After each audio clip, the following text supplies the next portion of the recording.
আসসালামু আলাইকুম প্রিয় দর্শক। আমি আমিরুল মোমিনিন মানিক আপনাদের প্রত্যেককে আমন্ত্রণ জানাচ্ছি চেঞ্জ টিভির এই স্পেশাল বিশ্লেষণে। আমাদের আজকের বিষয় হচ্ছে ইরানের ভয়ে কাঁপছে মধ্যপ্রাচ্য, প্রস্তুত লাখ লাখ জীবন্ত বোমা। লাখ লাখ বললে ভুল হবে, কারণ ইরানের প্রেসিডেন্ট ইতোমধ্যে ঘোষণা দিয়েছেন যে ১,৪০,০০,০০০ ইরানি সেনা প্রস্তুত রয়েছে মার্কিন যুক্তরাষ্ট্র এবং ইসরায়েলের আগ্রাসন মোকাবেলায়। প্রিয় দর্শক, আপনাদের কোনো মতামত থাকলে আপনারা ইউটিউবের কমেন্ট বক্সে গিয়ে লিখুন। এই মুহূর্তে মধ্যপ্রাচ্যে খুব ভয়াবহ পরিস্থিতি বিরাজ করছে। কেন এই ভয়াবহ পরিস্থিতি? কারণ আপনারা নিশ্চয়ই জানেন যে ইতিমধ্যে মার্কিন প্রেসিডেন্ট ডোনাল্ড ট্রাম্প তিনি একটি হুমকি দিয়েছেন। হরমুজ প্রণালী খুলে দেয়ার জন্য নিজের বেঁধে দেয়া সময়সীমা ঘনিয়ে আসার মুখে ইরানের বিরুদ্ধে ভয়াবহ এক হুমকি জারি করেছেন ট্রাম্প। সামাজিক যোগাযোগ মাধ্যম ট্রুথ সোশ্যালে দেয়া পোস্টে সতর্ক করে বলেন, মঙ্গলবার অর্থাৎ আজকের রাতে একটি পুরো সভ্যতা চিরতরে বিলুপ্ত হয়ে যেতে পারে, যা হয়তো আর কখনোই ফিরে আসবে না। ট্রাম্প তার বার্তায় উল্লেখ করেন তিনি ব্যক্তিগতভাবে এমন ধ্বংসাত্মক কিছু ঘটুক তা চান না। তবে বর্তমান পরিস্থিতিতে এটি ঘটার সম্ভাবনাই প্রবল।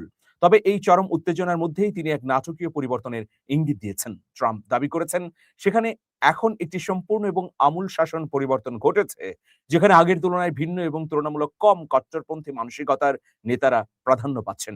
এই পরিবর্তনের ফলে বিপ্লবী ও চমৎকার কিছু ঘটার সম্ভাবনাও উড়িয়ে দেননি তিনি।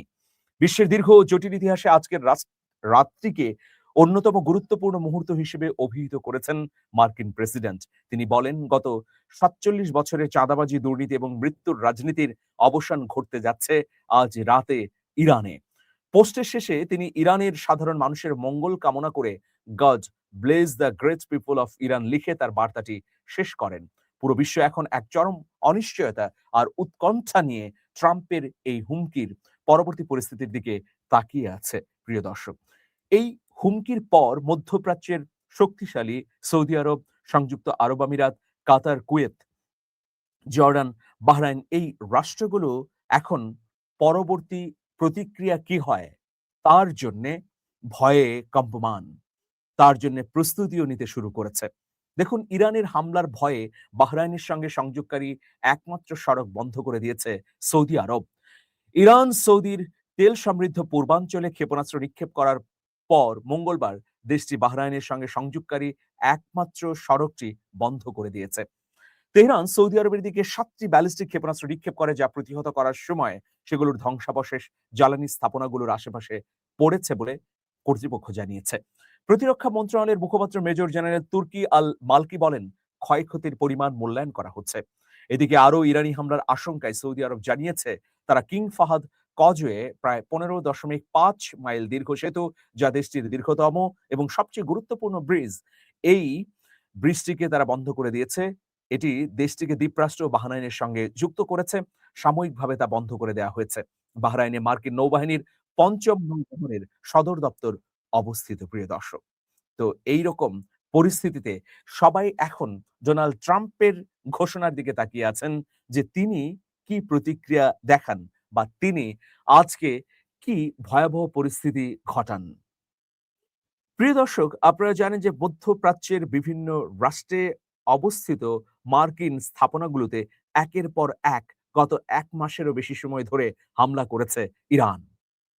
মার্কিন যুক্তরাষ্ট্র এবং ইসরায়েলের অব্যাহত হামলার মুখেও ইরান পিছু হটেনি। সর্বশেষ পাকিস্তানের মধ্যস্থতায় যে যুদ্ধবিরতির প্রস্তাব দেওয়া হয়েছিল ৪৫ দিনের জন্য, সেই যুদ্ধবিরতির প্রস্তাবকে থোড়াই কেয়ার করেনি ইরান। মানে একেবারে উড়িয়ে দিয়েছে। সেটি থোড়াই কেয়ার করে পাল্টা প্রস্তাব দেওয়া হয়েছে ইরানের তরফ থেকে। সেখানে সুস্পষ্টভাবে স্থায়ী যুদ্ধ বন্ধের আহ্বান জানানো হয়েছে, ক্ষতিপূরণ দাবি করা হয়েছে এবং হরমুজ প্রণালীতে পূর্ণ সার্বভৌমত্ব প্রতিষ্ঠার আন্তর্জাতিক স্বীকৃতি চেয়েছে তেহরান। প্রিয় দর্শক, এইরকম পরিস্থিতিতে আজকে ডোনাল্ড ট্রাম্পের হুমকির পর কি ঘটে সেটাই হচ্ছে বড় বিষয়। সেটা ঘটার পর ইরান কি ধরনের প্রতিক্রিয়া দেখাবে। ইতোমধ্যে ইরানের প্রেসিডেন্ট মাসুদ পেজেশকিয়ান তিনি ঘোষণা দিয়েছেন যে মৃত্যু হলেও নতি স্বীকার করবেন না, সার্বভৌমত্বকে বিকিয়ে দেবেন না এবং মার্কিন যুক্তরাষ্ট্রকে পদানত করবেন। এই ধরনের হুঙ্কারের আসলে কি কোনো ভিত্তি আছে? দেশের জন্য জীবন দিতে নিবন্ধন করেছেন ১,৪০,০০,০০০ ইরানি। এটা হচ্ছে মাসুদ পেজেশকিয়ানের তথ্য।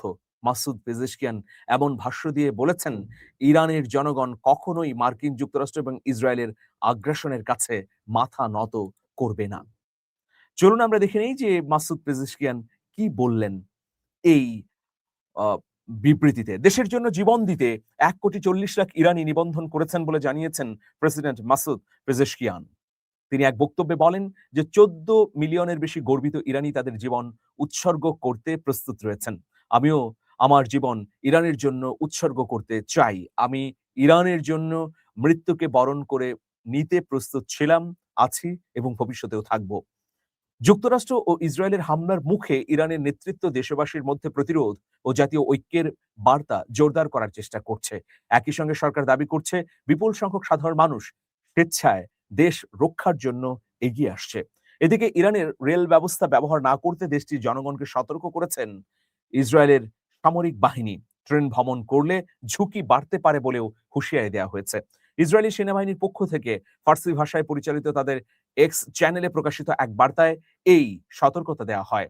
বার্তায় বলা হয়, ইরানের নাগরিকদের প্রতি জরুরি সতর্কতা, আপনাদের নিরাপত্তার স্বার্থে অনুরোধ হচ্ছে এখন থেকে রাত ৯টা পর্যন্ত সারা দেশে ট্রেন ভ্রমণ থেকে বিরত থাকুন। এতে আরো বলা হয়, ট্রেনে উপস্থিত থাকা বা রেল লাইনের আশেপাশে অবস্থান করা আপনার জীবনের জন্য বিপজ্জনক হতে পারে। প্রিয় দর্শক, এইরকম হুমকি এবং পাল্টা হুমকির মধ্যে ইরান কি প্রস্তুতি নিয়েছে বা ইরান কি করতে পারে সেদিকে চলুন আমরা একটু নজর দেই প্রিয় দর্শক। আপনারা জানেন যে ইরানের এমন সক্ষমতা রয়েছে যা পুরো পৃথিবীর কেউই এখন পর্যন্ত নিশ্চিত করতে পারছে না। কারণ যুদ্ধের মাঝামাঝি সময়ে আমরা ড্যান্সিং মিসাইল হিসেবে সিজ্জিলের হামলা দেখলাম। ভয়াবহ এই সিজ্জিলকে অভিশপ্তদের জন্য উপহার হিসেবে তেল আবিবে পাঠালো তেহরান। এরপরে আরো নতুন মাত্রার অনেকগুলো মিসাইল আমরা হামলা করতে দেখেছি। যেমন হজ কাশেম নামে একটি মিসাইল ইরান প্রথমবারের মতো হামলা করলো। ইরান বলছে যে এই মিসাইলগুলো দিয়ে আমরা হামলা করছি, এগুলো একেবারে নতুন প্রজন্মের। আর যুদ্ধের অধিকাংশ ক্ষেত্রেই আমরা ২০১২, ১৩ এবং ১৪ সালের মডেলগুলো ব্যবহার করেছি।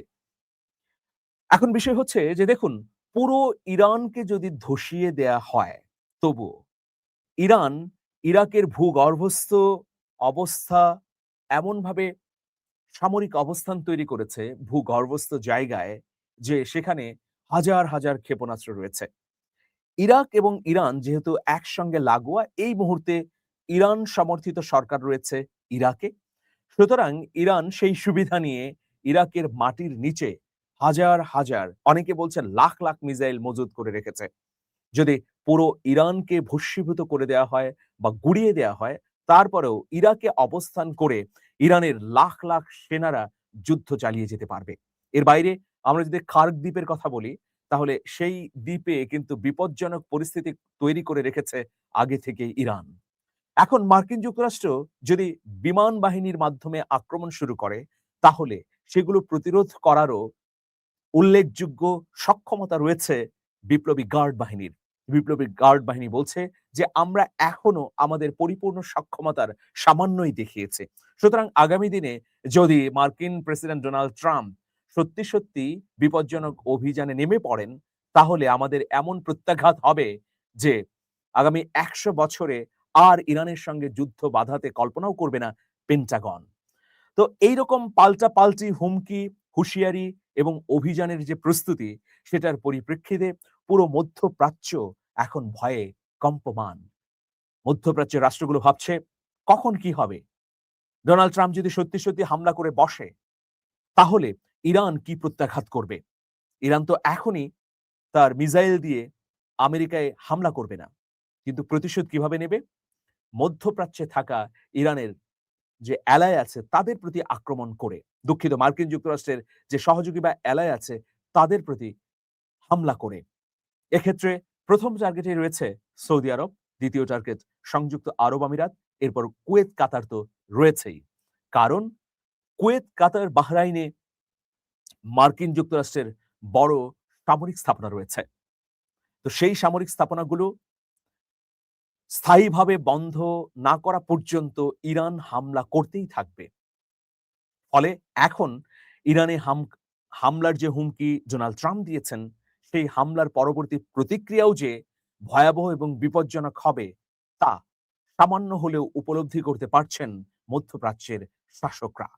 ফলে তারা নতুন, নতুন কৌশল খুঁজছেন। শেষ পর্যন্ত পাকিস্তান, তুরস্ক এবং কাতার মিলে এই যুদ্ধ থামাতে ইরানকে সমঝোতায় আনতে চেষ্টা করে যাচ্ছেন।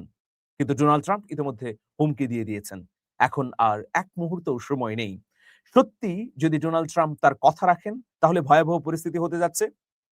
আর যদি তিনি গত ৭ বারের মতো এবারও হামলা থেকে সরে আসেন বা চূড়ান্ত হামলা না করেন, তাহলে স্পষ্টই হয়ে যাবে যে ইরান সুপার পাওয়ার হতে যাচ্ছে।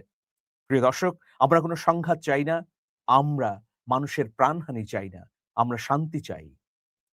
আগ্রাসী যুক্তরাষ্ট্র কবে তার রাশ টানবে? আগ্রাসী এবং নিপীড়ক ইসরায়েল কবে বোধোদয় ঘটবে যে এই যুদ্ধে তারা জিততে পারবে না?